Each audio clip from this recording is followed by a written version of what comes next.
So hello दोस्तों, a very warm welcome to the day 7 of our History Sutra NCERT series.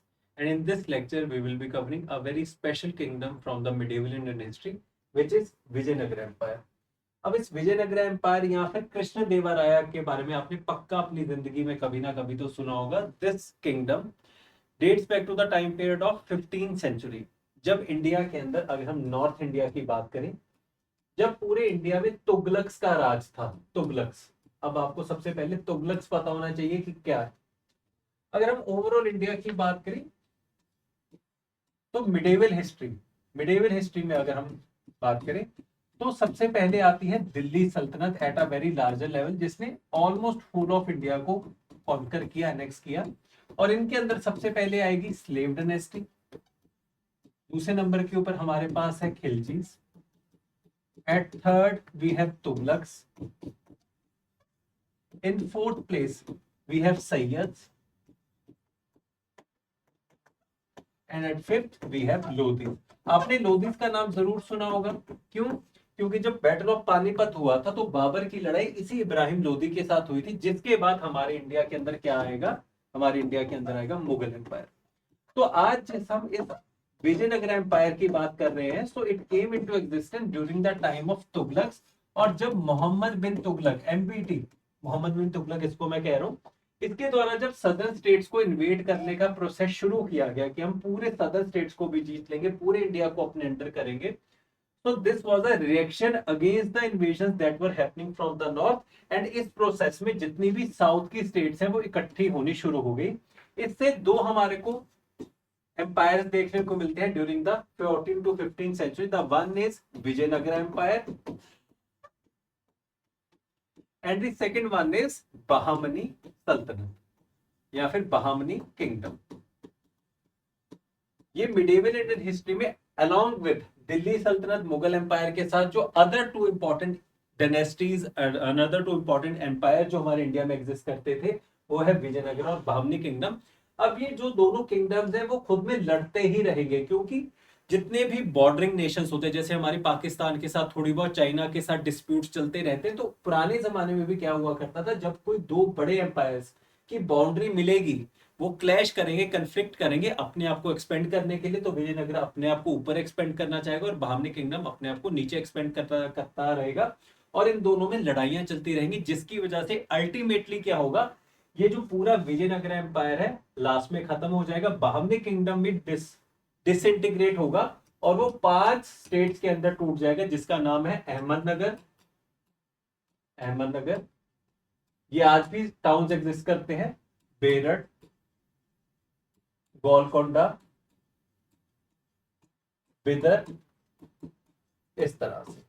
तो ये दोनों ही with the time खत्म हो गया। अब ऐसा नहीं है कि एक बच जाएगा दूसरा सुप्रीम बच जाएगा, उस तरह से नहीं है, दोनों एक सर्टेन टाइम पीरियड के ऊपर खत्म हो गए। तो आप इस पूरे चैप्टर को विजयनगर और बहामनी किंगडम के पर्सपेक्टिव से पढ़ते हो कि विजयनगर एम्पायर क्यों बना, किस वजह से बना, इनकी लड़ाइयां किस तरह से बहामनी किंगडम के साथ होती रही, बहामनी किंगडम डिसइंटीग्रेट होने के बाद कौन से शहरों में टूटेगा। विजयनगर एम्पायर के अंदर जैसे हम 4 डायनेस्टीज के बारे में बात करते हैं।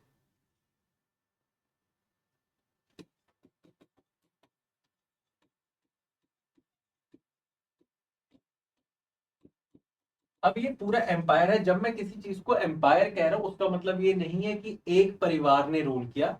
एक बहुत बड़े एरिया को कुछ परिवारों के द्वारा रूल किया गया सक्सेसिव टाइम पीरियड्स के अंदर। जैसे इंडिया की अगर हम बात करें, आफ्टर इंडिपेंडेंस बहुत लंबे टाइम तक कांग्रेस ने रूल किया, फिर उसके बाद कॉलिशन सरकारें आई, आज के टाइम में बीजेपी की सरकार है। तो अब ऐसा नहीं है ना कि इंडिया उनसे रिप्रेजेंट होता है, इंडिया को किस किस पॉलिटिकल पार्टीज ने रूल किया उस हिसाब से हम बात करें। उस हिसाब से विजयनगर एम्पायर, मतलब विजयनगर एम्पायर के अंदर जितना भी एरिया है उसको रूल किस किसने किया। सबसे पहले हमारे पास है संगम डायनेस्टी, ये उनके परिवारों का नाम है। जैसे मौर्यन एम्पायर, अगर कल को मेरा एम्पायर बनेगा तो बवेजा एम्पायर होगा, तो वो संगम डायनेस्टी, बवेजा डायनेस्टी, उस तरह से। दूसरे नंबर के ऊपर we have Sangam Saluva. Third number के ऊपर हमारे पास है तुलवा डायनेस्टी, ये क्योंकि सदर्न नेम्स है तो आपको शायद थोड़े डिफरेंट लग सकते हैं। फोर्थ नंबर के ऊपर हमारे पास है हरिवधु डायनेस्टी। और इस हरिवधु डायनेस्टी के बाद ये पूरा विजयनगर एम्पायर खत्म हो जाएगा, क्योंकि इनकी जो लड़ाइयां होती रहेंगी बहामनी किंगडम के साथ, वो फाइनली इसको खत्म कर देंगी। इतना ज्यादा एक्सप्लॉइट कर देंगे क्योंकि पैसा खर्च हो जाएगा। तो उस वजह से ये सारी इसकी कहानी है। अब अगर हम कृष्णदेवराया की बात करें, so he belong to the Tuluva dynasty and he is considered to be one of the greatest kings that ever ruled India. अब ऐसा क्यों है?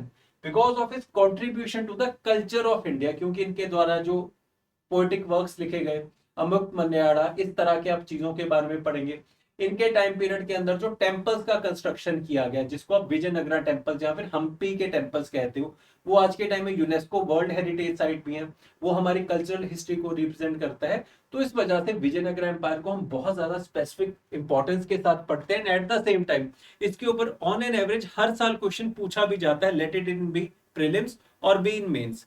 तो उस वजह से पूरा चैप्टर बहुत ज्यादा इंपॉर्टेंट रह जाए। पर अगर आप ओवरऑल थर्ड पर्सन के हिसाब से देखने की, समझने की कोशिश करोगे तो कुछ बहुत ज्यादा मुश्किल नहीं है। एक तरह की कहानी चल रही है दो पॉलिटिकल पार्टीज के बीच में या दो डायनेस्टीज के बीच में, और उसके बीच में किरदारों की यहाँ पर बात हुई है।